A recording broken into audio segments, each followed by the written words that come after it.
মা মোক তোমালোকে চাৰি ধৰণে ভক্তি কৰিব পাৰা কেনেকৈ প্ৰথম কৈছে দান কৰা কাক টকা পইচা দি না নালাগে এই ৰাতিপুৱা আপোনাৰ ঘৰৰ চোতালত চৰাই কেইটামান পৰিছে আপুনি পাৰিছে যদি চাউল এমুঠিটো দিয়ক বিষ্ণুময় জ্ঞান কৰি যে বিষ্ণু অংশে তোমালোকে মোৰ গৃহত প্ৰৱেশ কৰিলা এই মুঠি চাউল মই কৃষ্ণৰ নামত অৰ্পণ কৰিলোঁ সেয়াও এক ভক্তি আপোনাৰ গেটৰ ওচৰত গৰমত গাই এজনীয়ে কক বকাই আছে আপুনি পানী এবাল্টিক নি খুৱাইছে কাৰ গাই বাদ দিয়ক সেয়াও ভক্তি আপোনাৰ গাঁৱত কোনোবা এজন বিপদত পৰিছে আপোনাৰ টকা পইচা নাই শাৰীৰিক ক্ষমতা নাই কিন্তু কাষত থিয় হৈ পেলাই আপুনি যদি কৈছে বোপাই তই চিন্তা নকৰিবি আমি গাঁৱৰ মানুহবিলাক কিয় আছো অভয় দান সেইটোতো আমি দিব পাৰোঁ আপুনি কোনোবা এজনক আশীৰ্বাদটো দিব পাৰে যা বোপাই তোৰ মংগল হওক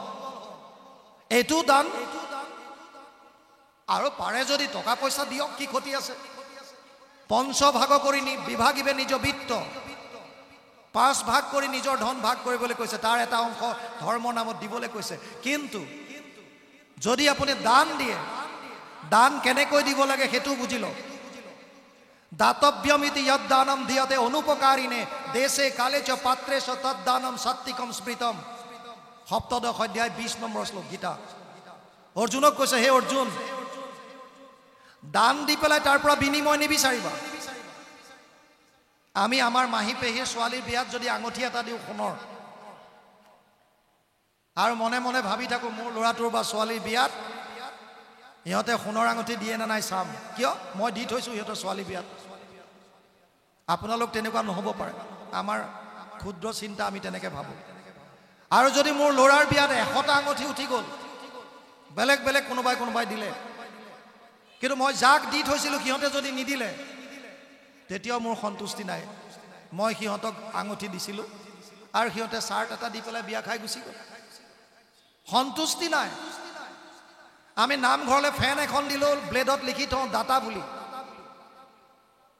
যদি কোনোবাই লিখি থৈছে আজিৰ পৰা তেনেকুৱা নকৰিব কিয়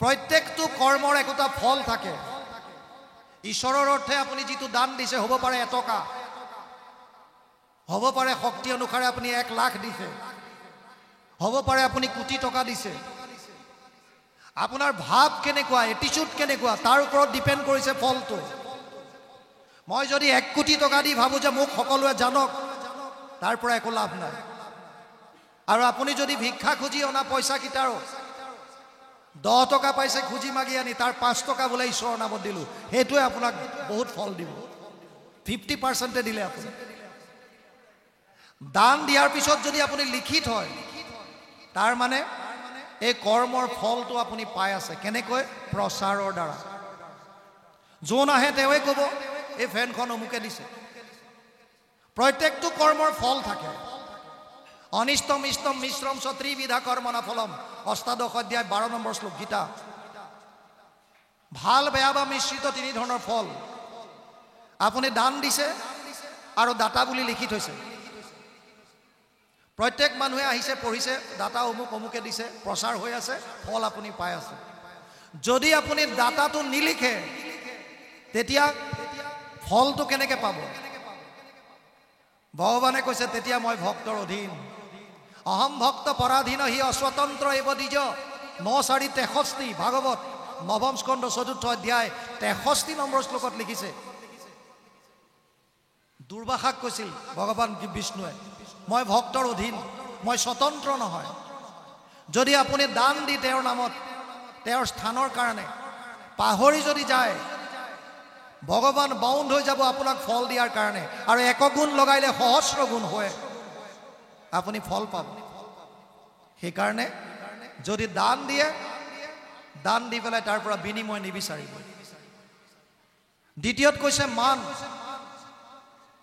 ত্ৰিনাদপি শুনিছে না তৰুৰিব সহিষ্ণুনা অমানিনা মানদেনা নিত্যদা কীৰ্তয়ন্ত হৰি নিজকে তৃণতকৈ সৰু বুলি ভাবিবলৈ কৈছে মহাপুৰুষ শ্ৰীমন্ত শংকৰদেৱে নিজক কৃষ্ণৰ কিংকৰ বুলি লিখে কৃষ্ণৰ কিংকৰ মানে চাকৰ বা দাস মাধৱ পুৰুষে নিজক কহয় মাধৱ দাসে বুলি লিখে দাসৰ দাস টান দাস ভৈলো আমি বুলি কয় তাৰ মানে নিজক এডাল তৃণতকৈ সৰু বুলি কৈছে আৰু এজোপা গছৰ দৰে আমাক সহিষ্ণু হ'বলৈ শিকাইছে ৰ'দ বৰষুণ সবতে থাকি গৰম ঠাণ্ডা সকলো সহ্য কৰি আপোনাৰ কোপ খায় যেতিয়া গছত আম লাগে আপোনালোকে বাঁহ নি পেলাই কোবায় নহ'লে ফৰমুটি মাৰে নহ'লে শিলগুটি মাৰে তথাপিও গছজোপাই আপোনালোকক ফল দিয়ে কিমান সহিষ্ণু হ'ব লাগিব আমাক তেনেকুৱা সহিষ্ণু হ'বলৈ কৈছে অমানিনা মানদেনা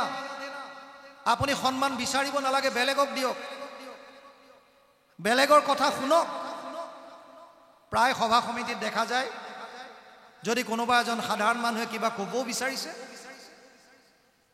আমাৰ বিষয় বাবদ থকা সকলে ধমকিয়াই বহুৱাই দিয়ে তই বহ কিয় সকলো অৱশ্যে তেনেকুৱা নহয় তাৰ মাজত যিসকলে বেলেগৰ শ্ৰৱণ কৰিব নিবিচাৰে সন্মান দিব নিবিচাৰে তেতিয়াহ'লে তেওঁলোকে বহুত মূল্যৱান কথাৰ পৰা কেতিয়াবা আঁতৰি আহিবলগীয়া হয় কাৰণ আমি শিক্ষাৰ মাজৰ পৰা যিমান অধ্যয়ন কৰি পাইছোঁ এজন মানুহে তেওঁৰ অভিজ্ঞতাৰ পৰা তাতকৈ হয়তো বহুখিনি বেছি শিকিছে সেইকাৰণে বেলেগক যেতিয়া সন্মান দিম বেলেগৰ যেতিয়া শ্ৰৱণ কৰিম তেওঁৰ পৰা আমাৰ লাভেই হ'ব লোকচান একো নহয় নিজৰ মান বিচাৰিবলৈ হাক দিছে আনক দিবলৈ কৈছে আৰু শেষত কৈছে অভিন্নেন চক্ষুষা গুৰুজনাই কীৰ্তনত লিখিছে ব্ৰাহ্মণৰ চাণ্ডালৰ নিবিচাৰি কুল দাতাত চোৰত যেন দৃষ্টি এক তুল নিচত সাধুত যাৰ ভৈল এক জ্ঞান তাহাকে সে পণ্ডিত বুলিয়ে সৰ্বজান আমাৰ এইটো দৃষ্টিকোণ আহিছেনে নাই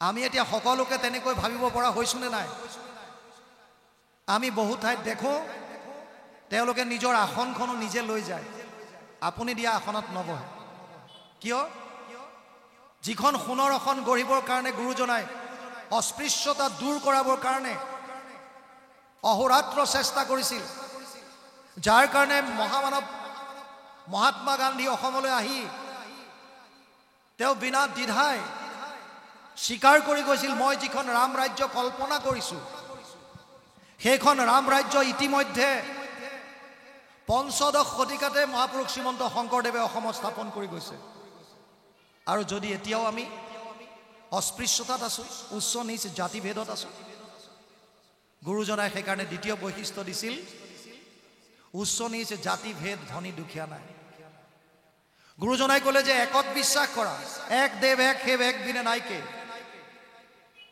তাৰ পাছত ক'লে কেনেকৈ পাম এতিয়া আৰু তেতিয়া আমাক দিলে জয়দ্যপি ভগৱতী নৱবিধ মাধৱৰ শ্ৰৱণ কীৰ্তনত সন্ত শ্ৰেষ্ঠতৰ মাত্ৰ দুবিধ আৰু শেষত আমাক চাৰি বস্তু চিনাকি কৰাই দিলে গুৰুদেৱ নাম আৰু ভকত যদি আমি এক শৰণ হৰিনাম ধৰ্মটো হাৰে হিমজুৱে যদি উপলব্ধি কৰিব বিচাৰোঁ যদি পাৰোঁ যিসকলে ইতিমধ্যে শৰণাগতি হৈছেও তেওঁলোকে উপলব্ধি কৰিব পাৰিছেনে নাই শৰণাগতিৰ ছটা ষ্টেপ আছে ছটা ষ্টেপ মই শৰণ ল'লে নহ'ব মই শৰণ লোৱাৰ পাছত কি কৰিছোঁ অনুকূলস্য সংকল্প প্ৰতিকূলস্য বৰ্জনম ৰক্ষয়িতি বিশ্বাস গোপ্তৃত্বে বৰণম তথা আত্মনিক্ষেপ কৰ্পণ্য ষডবিধা শৰণাগতি ছটা শৰণাগতিৰ আমাক ষ্টেপ দিছে প্ৰথম কৈছে অনুকূলস্য সংকল্প এক শৰণ হৰিনাম ধৰ্মৰ আটাইতকৈ জানিবলগীয়া কথা ভগৱানে যিটো ভাল পায় তেওঁৰ যিটো অনুকূল ভগৱান মানে এই সমস্ত প্ৰাণী সকলোতে ভগৱান বিৰাজমান আছে গছ গছনি জীৱ জন্তু সমস্ত বিষ্ণুময় সকলোৰে উন্নতিৰ কাৰণে সকলোৰে হিতৰ কাৰণে আমি কৰ্ম কৰিব লাগিব সংকল্পবদ্ধ হ'ব লাগিব অনুকূলস্য সংকল্প তেতিয়া ভগৱানে ভাল পাব গীতাত কৈছে অদ্বেষ্টা সৰ্বভূতানাম মৈত্ৰ করুণ এবচ নির্মম নিরহংকার সম দুঃখ সুখ ক্ষমী সন্তুষ্ট সততাম যোগী অততাম দৃঢ় নিশ্চয় ময় অর্পিত মনোবুদ্ধির যো মদ ভক্তা সমে প্রিয় দ্বাদশ অধ্যায় 13-14 নম্বৰ শ্লোক যিজন সমস্ত প্ৰাণীৰ প্ৰতি অদ্বেষ মনত তিল মানুহ দ্বেষ ভাৱ নাই কিন্তু আমি একত শৰণ লোৱাবিলাকেও আমাৰ মনত দ্বেষ ভাৱ আছেনে নাই? এজনৰ উন্নতি হ'লে আমি ভাল পাওঁ নে বেয়া পাওঁ? আপোনাৰ গাঁৱত যদি কোনোবাই দিহানাম ভালকৈ গাব পৰা হৈছে, কেনেকৈ তেওঁৰ ভৰি টানো, কেনেকৈ পিছফালে টানো? কোনোবা এজন যদি অকণমান আগবাঢ়ি গৈছে, সংগীতৰ ক্ষেত্ৰত হওক, খেলাৰ ক্ষেত্ৰত হওক, পঢ়াৰ ক্ষেত্ৰত হওক, কেনেকৈ তেওঁৰ অপমান উলিয়াওঁ, কেনেকৈ তেওঁক অপবাদ দিওঁ, কেনেকৈ পিছলৈ টানো? আৰু ভগৱানে কৈছে তুমি যিমানেই ধৰ্ম কৰা, যদি মানুহৰ প্ৰতি, প্ৰাণীৰ প্ৰতি মনত যদি দ্বেষ ভাৱ আছে, তেতিয়াহ'লে তুমি মোৰ প্ৰিয় নহয়। অদ্বেষ্টা সৰ্বভূতানাম মৈত্ৰ কৰুণ এবচ, সমস্ত প্ৰাণীৰ প্ৰতি মৈত্ৰতাৰ ভাৱ, কৰুণ ভাৱ, নিৰ্মম নিৰহংকাৰ, মই আৰু মোৰ বুলি গৰ্ব নকৰা, দুখ সুখ সকলোতে সমান থকা, যিটো পাইছোঁ তাতে সন্তুষ্ট থকা, যিটো পোৱা তাতে হৈবা সন্তোষিত মন, এতেক প্ৰকাৰে তুষ্ট হন্ত নাৰায়ণ। সেইকাৰণে শৰণাগতিৰ প্ৰথম ষ্টেপটোৱে হৈছে অনুকূলস্য সংকল্প, যিটো ভগৱানৰ অনুকূল, সমস্ত প্ৰাণীৰ প্ৰতি যিটো হিতকাৰক, সেইটো কৰ্ম কৰাটো শৰণাগতিৰ প্ৰথম কৰ্তব্য। দ্বিতীয় হৈছে প্ৰতিকূলস্য বৰ্জনম, যিটো বেয়া সেইটো ত্যাগ কৰা। বেয়া কৰাটো ত্যাগ কৰিব পাৰিছোনে নাই? যিটোৱে বেলেগৰ অহিত হয়, যিটো প্ৰাণীৰ হিংসা হয়, সেইবিলাক বাদ দিব পাৰিছোনে নাই? যদি পৰা নাই, কেৱল নীতি নিয়মে কৰি আছোঁ, তেতিয়াহ'লে আমাৰ দ্বাৰা একো ধৰ্ম হোৱা নাই। আপুনি ধৰ্মটো কেৱল অকল নীতি নিয়মৰ মাজত যদি বান্ধি ৰাখিছে, তেতিয়াহ'লে গুৰুজনাৰ ধৰ্ম বুজা নাই। গুৰুজনাৰ ধৰ্ম পৃথিৱীত বিৰল, অদ্বিতীয়। গুৰুজনে সমস্ত প্ৰাণীৰ হিত সাধনৰ কথা কৈছে, এটা পোক পৰুৱাৰ পৰা বুলি সমস্ত, কাকো হিংসা কৰিবলৈ হাক দিছে। আনকি তেওঁ কৈছে আনৰ ধৰ্মক নিহিংসিবা কদাচি, যদি কোনোবাই কৰি আছে কিবা ধৰণে, বেলেগ ধৰণে, তেওঁলোককো হিংসা নকৰিব। যিদিনা বুজিব আহিব, তেওঁ কাকো অন্যায় কৰিব নাপায়। আৰু যিটো প্ৰাণীৰ কাৰণে অহিত, যিটো ভগৱানে বেয়া পায়, দম্ভ দৰ্প অভিমানচ্য ক্ৰোধ পাৰুষ্যমেবচ অজ্ঞানম চাভিজাতস্য পাৰ্থ সম্পদম আসুৰিম। ষষ্ঠাদশ অধ্যায় 4 নম্বৰ শ্লোক গীতা, দৈৱী আৰু অসুৰ সম্পদত আসুৰিক সম্পদৰ কথা কৈছে। তাত কৈছে দম্ভ দৰ্প অভিমান, এই যিমানবিলাক আছে এইবিলাক ত্যাগ কৰিব লাগে। প্ৰতিকূলস্য বৰ্জনম ৰক্ষ ইতি বিশ্বাস, ভগৱানে যে মোক ৰক্ষা কৰিব। শৰণ মানে কি? শৰণ মানে আশ্ৰয়। গুৰুজনাই ক'লে কৃষ্ণত শৰণ লোৱা, তাৰমানে কৃষ্ণত আশ্ৰয় লোৱা। তে কৃষ্ণত আশ্ৰয় ল'লে কি হ'ব? ৰক্ষা কৰিব। অনন্য চিন্তয়ন্তু মাম ये जना पार्युपासते तेषाम नित्याभियुक्तानाम যোগক্ষেম বহাম্যহম। নৱম অধ্যায় 22 নম্বৰ শ্লোক গীতা। অৰ্জুনক কৈছে, হে অৰ্জুন, অনন্যভাৱে যদি কোনোবাই মোক শৰণ লয়, মই তেওঁক দুটা বস্তু দিওঁ। এটা হৈছে অভাৱ পূৰণ, আৰু এটা হৈছে যিখিনি আছে তাৰ ৰক্ষণাবেক্ষণ। আৰু কি লাগে আমাৰ? আপোনাৰ যিটো নাই ভগৱানে গ্যাৰেণ্টি দিছে মই সেইটো দিম, আৰু যিখিনি আপোনাৰ আছে সেইখিনি মই ৰক্ষণাবেক্ষণ দিম। আৰু কি লাগে? এই বিশ্বাসটো আমাৰ আছেনে নাই? ৰক্ষইতি ইতি বিশ্বাস। বিয়াৰ পাছত এহাল দম্পতি আঠমঙলা খাবৰ কাৰণে গৈছে। মাজত এখন নদী, নদীখন পাৰ হ'ব লাগে নাৱত, আৰু তেতিয়া জংঘলৰ মাজৰ কথা, সেইকাৰণে গিৰিয়েকজনে এখন তৰোৱাল লৈ গৈছে। জংঘলৰ মাজে লুংলুঙীয়া বাটেদি যাব লাগিব। নদীৰ মাজত নাওখন পোৱাৰ লগে লগে বতৰ এনেকুৱা বেয়া হৈ আহিল, ঢৌ উঠিবলৈ ধৰিলে, নাওখনত পানী সোমোৱা আৰম্ভ হ'ল। কইনাজনীয়ে ভয় খাইছে, পত্নীগৰাকীয়ে ভয় খাইছে, কি হ'ব এতিয়া নাওখন যদি ডুবি যায়। আৰু গিৰিয়েকৰ মুখলৈ চাইছে, তেওঁ মিচিক মাছাক ওপৰলৈ চাই হাঁহি আছে।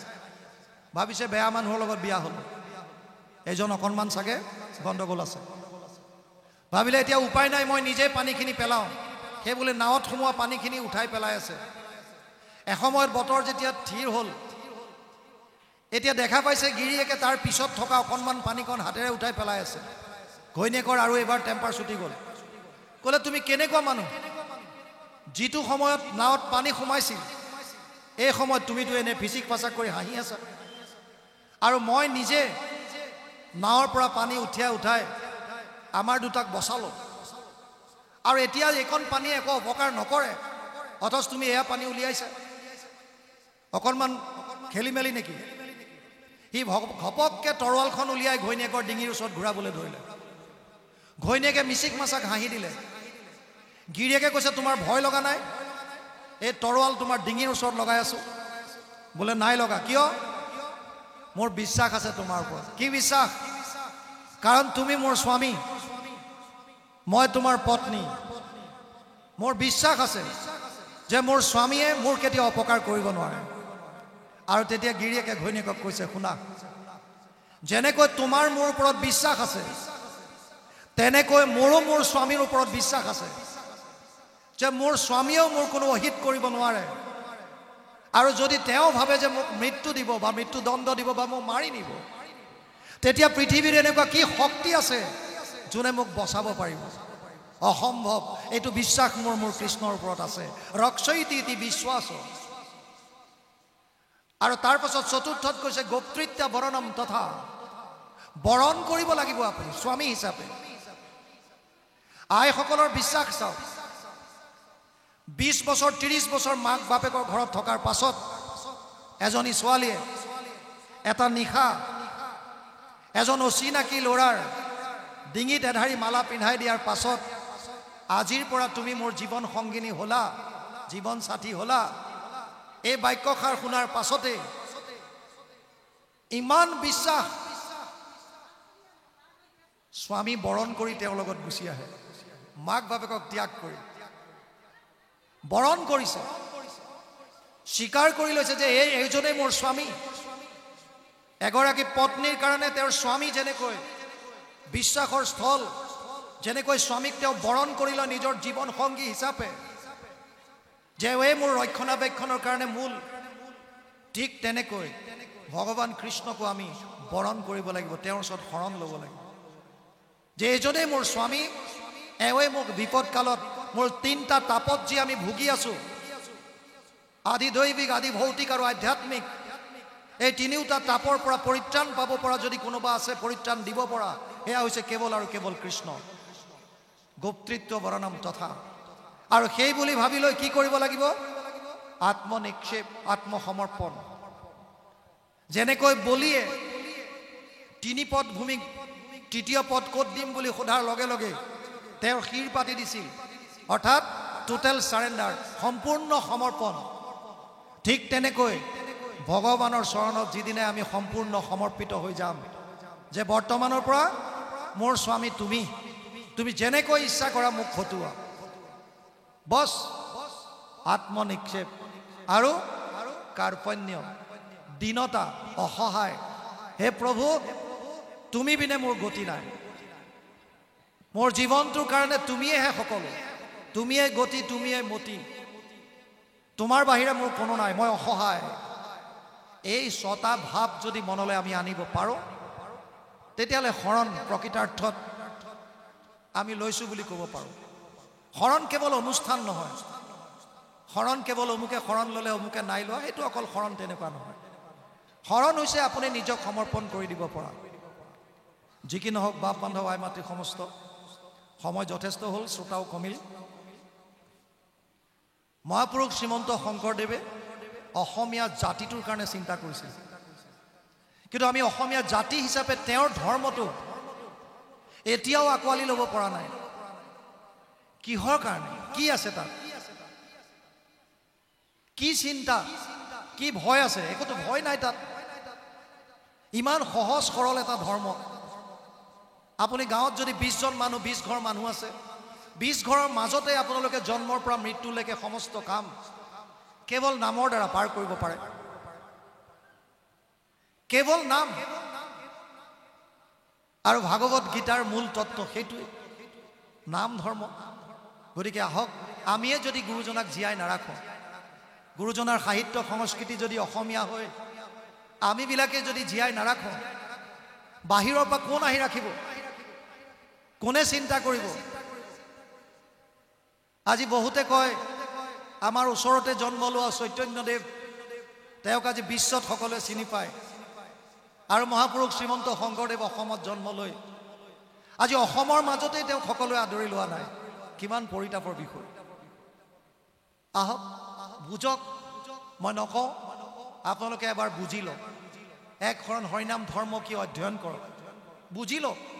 চবৰ কাৰণে আটাইতকৈ সহজ আৰু সৰল কলিৰ পৰম ধৰ্ম জানা হৰি নাম। কেৱল নাম, নামৰ মাধ্যমৰে ৰামকৃষ্ণ নাম যিটো লয় একবাৰ, কোটি জনমৰ পাপ ভস্ম হয় তাৰ। কেৱল নাম। যি কি নহওক সদৌ শেষত আমি কওঁ বুলি একো ক'ব নোৱাৰোঁ। প্ৰভু ভগৱন্ত হৃদয়স্থিত হৈ যি ধৰণে আগবঢ়াই নিয়ে সেই ধৰণে আগবাঢ়িবৰ কাৰণে প্ৰয়াস মাত্ৰ কৰোঁ। ইয়াতো হয়তো বহুখিনি অপৰাধ ৰৈ যাব পাৰে।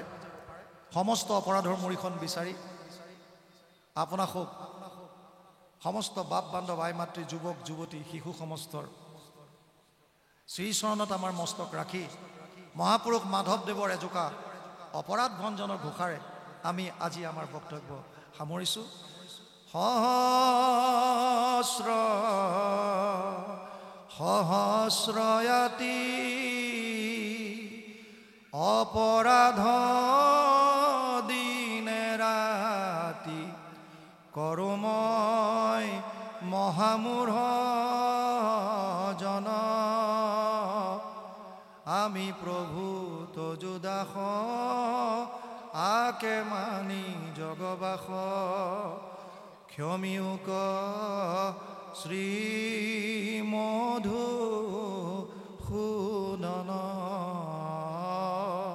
ক্ষমিউক শ্ৰী মধুসূদন। কৃষ্ণ জয় গুৰু শংকৰ।